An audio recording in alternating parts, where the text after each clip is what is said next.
Hello everyone, welcome back to another video.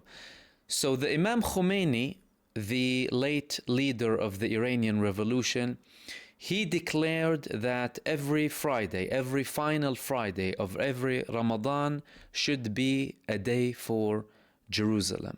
When celebrating this year, it took a different shape. For the first time in an unprecedented event, the leaders of all of the Palestinian resistance movement joined in a massive conference. They had a video conference with crowds listening to them globally, and they had something to say. Each of them had something to say.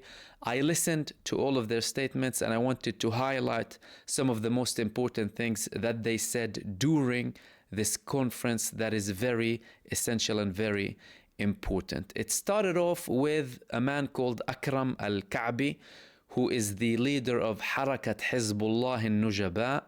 This is a resistance movement from Iraq who also carries partially the name Hizbullah. He highlighted several things during his speech. He mentioned that we attacked strategic areas in the Zionist entity, ports, military bases, and other sensitive bases, and will continue to do so. This is a principle for us. We will continue our battle until the liberation of Palestine and Al-Aqsa. Most Islamic countries decided to look instead of participate. The Arab states are only interested in their interests. US and its allies lack any morals in supporting this genocide, the killing of innocent women and children. He also added that this entity is collapsing, Gaza will emerge victorious and more powerful. I obviously highlighted snippets of what they said, the most important bits that are relevant for you to know. He was followed by Ziad al-Nakhala, who is the Secretary General of the PIJ, the Palestinian Resistance Movement. He said that the Gazan people are facing all forces of evil in this world. The Zionist entity, the US, and those around them and those who support them.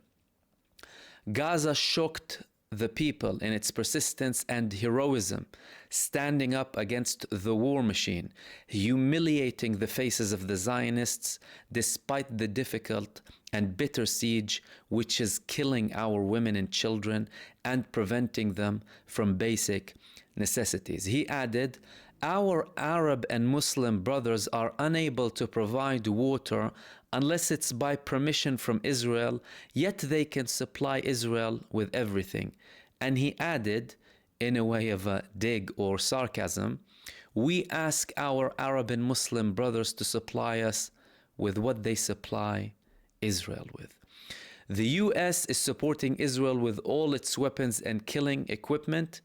This highlights the importance of the resistance and its unity, highlighting the importance of the free people of the world and standing up for Palestine as we are still in the middle of the road. So he's supporting the support globally from people obviously protesting and supporting Palestine. He added that Iran has a historic position in supporting the Palestinian resistance and supporting the unity of the resistance, because obviously this event was managed by Iran, it was initiated by Iran. And he ended with, Gaza is our way to Jerusalem. He was followed by Hadi al-Amiri, who is a leader in the Badr organization, again, a Iraqi resistance movement. Some of the things he stated included greeting the martyrs of the resistance. He said that the Palestinian resistance fighters are lions of war, holders of the message, and they are continuing on the path of freedom. He added that we have a human sea of angry people standing against the Nazi Zionism, the barbarism, proving the world still has morals, mercy, and principles of justice. Al-Aqsa flood is God's will that happens. This is a turning point for the Palestinian cause and got it back to the headlines after the global arrogant powers wanted it to disappear. Al-Aqsa flood is destroying the delusions and Zionist lobbies across the world. He also added that Al-Aqsa flood destroyed the cover-ups used by the Zionist entity and put all its supporters in the ring of condemnations. Western powers stand behind the Zionist entity and stand against every resolutions of the UNSC to stop this genocide. He carried on by saying we need to expel once and for all the remaining US occupation forces from Iraq. They are the root of all problems. All evil countries supporting this entity, referencing to Israel, must be punished. The new global awareness movement is creating a global family that is not based on lies. He continued to end up with, the Palestinian resistance is legendary. Destroying Hamas is a delusion. The Palestinian people support the Palestinian resistance. Then he went on, and Abdul Malik al-Houthi, the leader of Ansarullah, or known as the Houthi movement, he spoke and he obviously reiterated some of the things that were mentioned by other resistance leaders, and he highlighted his criticism for Arab and Muslim countries not supporting. He obviously greeted the resistance fighters, that also some of them dedicated their actions to him during some of their actions in Gaza. That was Abdul Malik al-Houthi. Then Ismail Haniyeh, the leader of Hamas, carried on. He said the free people of the world are standing up against racism and oppression. The Palestinians have long been oppressed, and it's time for their liberty. We will continue until the establishment of the state of Palestine with Jerusalem as its capital. Note, Palestine as a state and Jerusalem as its capital, not East Jerusalem as commonly referred to by those who promote the two-state solution. He also greeted the people of the West Bank, the Palestinians, and the occupied territories of 1948, and also again supported Iran for supporting the resistance. He gave a couple of updates with regards to the negotiations. He said Netanyahu wants to continue with his position. We want a full ceasefire, stopping the war completely, getting aid in and allowing refugees back. And obviously Netanyahu is the one preventing these things. Then Hassan Nasrallah spoke, the Secretary General of Hezbollah. He praised Al-Aqsa flood that led to this awakening. In his words, he supported the Freedom Flood, as they named this conference, the Freedom Flood, in reference to that it's a freedom flood now, not just Al-Aqsa flood. It's a global thing for people wanting freedom and supporting the liberty of the Palestinian people globally as well against the global powers. He highlighted the accuracy and that it's the flood of the free people all across the world, and it needs to grow further. He spoke highly about the people of Gaza and their perseverance, persistence, and confronting the massacres and starvations, and how they created a battle that is was unseen before. Also, he greeted the people of the West Bank, Jerusalem, and 1948. He said the resistance groups are facing massive pressure and persisting with all of that pressure. Some people don't realize the pressure being put on the resistance movement behind closed doors. Iran is facing the consequences of its position. So is Syria, obviously, in supporting the resistance. He also noted a couple of other things. Must persist, that the resistance must persist and be faithful in God's support, and to make sure the resistance receives all that it needs. Beating Israel, according to Nasrallah, in Gaza and Lebanon ended the Greater Israel project. Because Nasrallah used to say previously that Israel has an expansionist project that we also speak about, and that them being defeated in South Lebanon and in Gaza, that prevents them from expanding further, which is what Israel actually does. They occupied Sinai previously, they occupied South Lebanon, expansionist, neo-colonialist project. He continued, Al-Aqsa flood put the Zionist entity on the brink of collapse.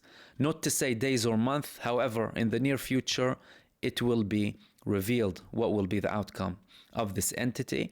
What Al-Aqsa flood has accomplished on all levels, militarily, politically, psychological, morale, we hit this country's core existence, this entity's core existence and core foundations. This is how Nasrallah ended with, obviously, these were some of his highlights. The one who ended the conference was the Iranian President Ibrahim Raisi.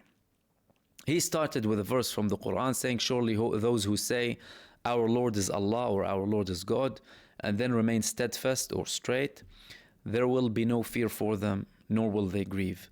The case of Palestine highlights the difference between having morals and sticking to them and lack of morals.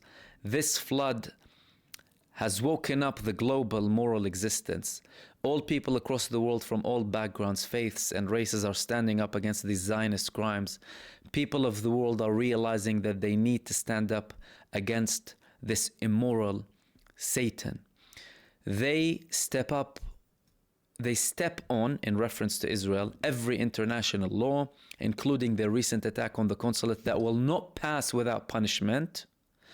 Punishment will come by the hands of the resistance.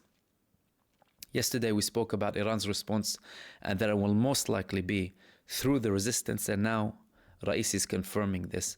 That will most likely come through the resistance and not Iran directly, even though Iran is included in the resistance, but it's as a state operating. And he also had an important comment saying you cannot decide the fate of the Palestinians. The Palestinians must be able to decide their fate. There he was criticizing the global powers, saying that the day after and Hamas shouldn't be there and they want to choose what's better for Palestine, but he said the Palestinians need to decide their own fate. So I think it was important for me to share this with you. I just wanted to highlight these things and wanted to speak with you primarily about this conference. These were obviously the highlights, not everything they said, the most important bits. I don't think everything was necessary to kind of translate, but it was important. It showed, obviously, you have lots of messages coming from this conference. By the way, there's a bit of an analysis from me. Number one, it's unprecedented that we had all of the resistance movements all together in one conference. We had serious meetings previously from multiple parts of the resistance, but this is the first time that the resistance showing such unity when it comes to when it comes to Palestine. And it highlights how important, number one, Palestine is, how united all of these movements and groups are, despite minor changes in terms of like ideology, path, some interpretations of religion even. And that's sending a very clear message to Israel and to the US that despite all of their attempts to cause division and friction between the resistance allies, they're failing miserably. And what they've done now is something that Israel cannot do on a country on its own, as a country. Israel is divided, completely divided, socially, politically, militarily. It's secluded. No other countries want to show any sort of support for Israel nowadays, even though they do support it, but they don't want to show support, right? Some of them are actually taking a step back, stopping their dealings with Israel, stopping to arm Israel. They stop dealing with them financially, some of them. And many of them are fearing consequences from the ICJ as well, because some of them have some sort of respect to international law. So this was a strong message from the resistance movements and countries, and that was the main thing that I wanted to talk to you about. As usual, I hope I added some useful information for you, and I'll see you soon in the next video. Take care.